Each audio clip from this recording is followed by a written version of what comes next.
Hello friends, welcome to Aarthi's kitchen. நம்ம இன்றைக்கி ட்ரெடிஷ்னலான அதே சமயம் நல்ல டேஸ்ட்டான செட்டிநாடு கார குழி பணியாரம் எப்படி பண்ணுறதுன்னு பார்க்க போகிறோம். இந்த பணியாரம் பார்த்திங்கன்னா வெளியில் நல்ல கிறிஸ்பாகவும் உள்ளே நல்ல சாஃப்டாகவும் சாப்பிட்றதுக்கு ரொம்ப டேஸ்ட்டாக இருக்கும். வாங்க இப்போ எப்படி பண்ணுறதுன்னு பார்க்கலாம். இப்போது நம்ம இதுக்கு ஒரு மாவு அரைக்கணும். இதுக்கு என்னென்ன அளவுகள்னு பார்க்கலாம். அதுக்கு பார்த்திங்கன்னா 1 கப் அளவுக்கு பச்சரிசி எடுத்துக்கோங்க. இது மாவு பச்சரிசியாகவும் இருக்கலாம், அப்படி இல்லை நம்ம சாதத்துக்கெலாம் யூஸ் பண்ணுவோம் இல்லைங்களா, அந்த பச்சரிசியாகவும் இருக்கலாம். இது பார்த்திங்கன்னா ஒரு 200 கிராம் அளவு இருக்கும். அடுத்தது அதே அளவுக்கு புழுங்கல் அரிசி எடுத்துக்கோங்க. நம்ம இட்லிக்கெலாம் யூஸ் பண்ணுவோம் இல்லைங்களா, அந்த அரிசி. அடுத்தது நம்ம அரிசி இழந்த அதே கப்பாலேயே 1/2 கப் அளவுக்கு முழு உளுந்து எடுத்துக்கோங்க. அடுத்தது 1/2 டீஸ்பூன் அளவுக்கு வெந்தயம் எடுத்துக்கோங்க. இப்போ நம்ம அளந்து வச்சுருக்க அரிசி உளுந்து எல்லாத்தையுமே ஒரே பாத்திரத்தில் சேர்த்துட்டு ஒரு 2-3 டைம் வாஷ் பண்ணிவிட்டு ஒரு 4-5 மணி நேரத்துக்கு ஊற வச்சுக்கோங்க. நம்ம ஊற வச்ச அரிசி உளுந்தெல்லாம் ஒரு 4-5 மணி நேரம் ஊறினதுக்கு பிறகு மிக்சிலேயோ அல்லது கிரைண்டர்லேயோ நம்ம இட்லி தோசைக்கெலாம் அரைக்கிற மாதிரி நல்லா நைஸாக அரைச்சிக்கோங்க. ஆனால் அரைக்கும்போது நிறைய தண்ணி சேர்த்து அரைக்காமல் முடிஞ்ச வரைக்கும் திக்காக அரைச்சிக்கோங்க.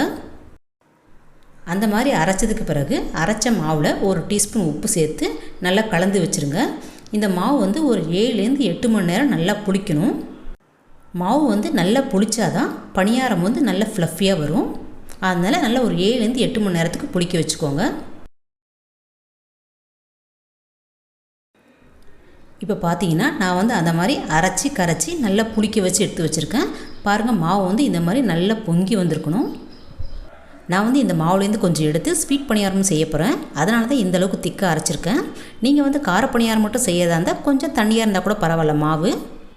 இப்போ மாவு நல்லா கலந்துட்டு இதுலேருந்து பாதி மாவை ஸ்வீட் பணியாரம் செய்கிறதுக்காக வேற ஒரு பாத்திரத்தில் தனியாக எடுத்துக்கிறேன். இந்த ஸ்வீட் பணியாரம் எப்படி பண்ணுறதுன்னு இன்னொரு வீடியோவில் சொல்கிறேன். இப்போது நான் இந்த அளவுக்கு மாவை தனியாக எடுத்துட்டேன். இப்போது மீதி இருக்கிற பாதி மாவில் கார குழி பணியாரம் செய்ய போகிறோம். இந்த கார குழி பணியாரத்துக்கு ஒரு தாளிப்பு கொடுக்கணும். அதுக்கு என்னென்ன பொருட்கள் தேவைன்னு பார்க்கலாம். இப்போ தாளிக்கிறதுக்கு ஸ்டவ்வில் ஒரு பேன் வச்சுட்டு சூடு பண்ணிக்கோங்க. அதில் 1 டீஸ்பூன் எண்ணெய் ஊற்றிக்கோங்க. எண்ணெய் சூடானோடனே அதில் 1/2 டீஸ்பூன் கடுகு பொரிஞ்சோடனே 1/2 டீஸ்பூன் உளுத்தம்பருப்பு, 1/2 டீஸ்பூன் கடலைப்பருப்பு, இது எல்லாமும் சேர்த்து நல்லா ஃப்ரை பண்ணிக்கோங்க. இது எல்லாமும் நல்லா ஃப்ரை ஆனோடனே இது கூடவே கொஞ்சமாக கருவேப்பிலை சேர்த்துக்கோங்க. கருவேப்பிலை சேர்த்ததுக்கு பிறகு ஒரே ஒரு காய்ந்த மிளகாய் இந்த மாதிரி கிள்ளி போட்டு சேர்த்துக்கோங்க. அடுத்தது இது கூடவே ஒரே ஒரு பச்சை மிளகாயும் இந்த மாதிரி கட் பண்ணி சேர்த்து வதக்கிக்கோங்க.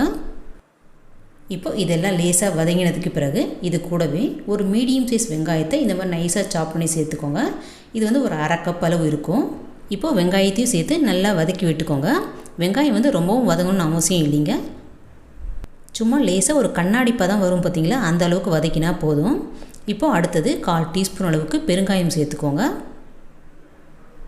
இப்போது அது கூடவே 2-3 டேபிள் ஸ்பூன் அளவுக்கு துருவின தேங்காய் சேர்த்துக்கோங்க. தேங்காயும் சேர்த்து லேசாக வதக்கி விட்டுக்கோங்க. தேங்காய் சேர்க்கறதுனால பணியாரம் நல்ல டேஸ்ட்டாகவும் கொஞ்சம் சாஃப்டாகவும் இருக்கும். இப்போது கடைசியாக கொஞ்சமாக நறுக்கின கொத்தமல்லி தழை தூவிட்டு நல்லா மிக்ஸ் பண்ணிவிட்டு ஸ்டவ் ஆஃப் பண்ணிடலாம். இப்போ இதை மாவோடு சேர்த்துட்டு நல்லா மிக்ஸ் பண்ணி விட்டுட்டு தேவைப்பட்டால் கொஞ்சமாக உப்பும் தண்ணியும் சேர்த்துக்கோங்க. நம்ம ஆல்ரெடி உப்பு சேர்த்து தான் கரைச்சி வச்சுருக்கோம், அதனால் தேவைப்பட்டால் கொஞ்சமாக சேர்த்துக்கோங்க. இந்த மாதிரி கொஞ்சமாக தண்ணி ஊற்றி கரைச்சதுக்கு பிறகு மாவோட கன்சிஸ்டன்சி பார்த்திங்கன்னா இந்த மாதிரி தான் இருக்கணும். ரொம்பவும் திக்காகவும் இருக்கக்கூடாது, தண்ணியாகவும் இருக்கக்கூடாது. இப்போ பணியாரம் பண்ணுறதுக்கு ஸ்டவ்வில் ஒரு பணியாரக்கல் வச்சு சூடு பண்ணியிருக்கேன். அதில் ஒவ்வொரு குழிலையும் கொஞ்சமாக எண்ணெய் ஊற்றிக்கோங்க. இந்த மாதிரி எண்ணெய் ஊற்றி இந்த எண்ணெய் சூடானதுக்கு பிறகு இதில் மாவை ஊற்றுங்க. மாவை ஊற்றும்போது இந்த குழியோட ஒரு 3/4 பாகம் அளவுக்கு மாவை ஊற்றிக்கோங்க. இந்த மாதிரி எல்லா குழிகளையும் ஊற்றினதுக்கு பிறகு ஸ்டவ்வை மீடியம் ஃப்ளேமில் வச்சுட்டு கொஞ்சம் நிதானமாக வேக வச்சுக்கோங்க. அப்போ தான் வெளிப்பக்கம் நல்லா கிறிஸ்பாகவும் உள்ளே நல்லா சாஃப்டாகவும் வேகும். இந்த மாதிரி எல்லா குழிகளையும் மாவு ஊற்றினதுக்கு பிறகு ஒரு பக்கம் வெந்தவுடனே இன்னொரு பக்கம் திருப்பி விட்டுக்கலாம். பணியாரத்தை இந்த மாதிரி திருப்பி விடும்போது மேல் பக்கம் கொஞ்சம் மாவாக இருக்கும்போதே திருப்பி விட்டுக்கோங்க. அப்போ தான் மேல் பக்கம் உள்ள மாவும் நல்லா வெந்து பணியாரம் பால் மாதிரி நல்லா உருண்டையாக வரும். அப்படி இல்லைன்னா கொஞ்சம் ஃப்ளாட்டாக வரும் உங்களுக்கு. இப்போ இந்த மாதிரி எல்லா பணியாரத்தையும் திருப்பி விட்டது பிறகு இந்த பக்கமும் நல்லா வேகிற அளவுக்கு ஒரு 2 நிமிஷம் வேக வச்சுக்கலாம்.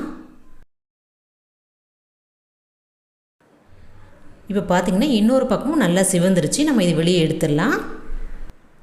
பாருங்கள், பால் மாதிரி நல்ல ஃப்ளஃபியாக பணியாரம் சூப்பராக ரெடி ஆகிடுச்சு. இந்த பணியாரத்தை இந்த மாதிரி கார சட்னியோட தொட்டு சாப்பிட்டிங்கன்னா ரொம்ப சூப்பராக இருக்கும். இந்த சட்னி ரெசிபியோட லிங்க் வந்து டிஸ்கிரிப்ஷன் பாக்ஸில் கொடுக்குறேன். விருப்பப்பட்டால் செக் பண்ணிக்கோங்க. பாருங்கள், பணியாரம் எவ்வளோ சூப்பராக வந்திருக்குன்னு. நீங்களும் இதே மெஷர்மெண்ட்டோட இந்த செட்டிநாடு கார குழி பணியாரத்தை செஞ்சு பாருங்கள்.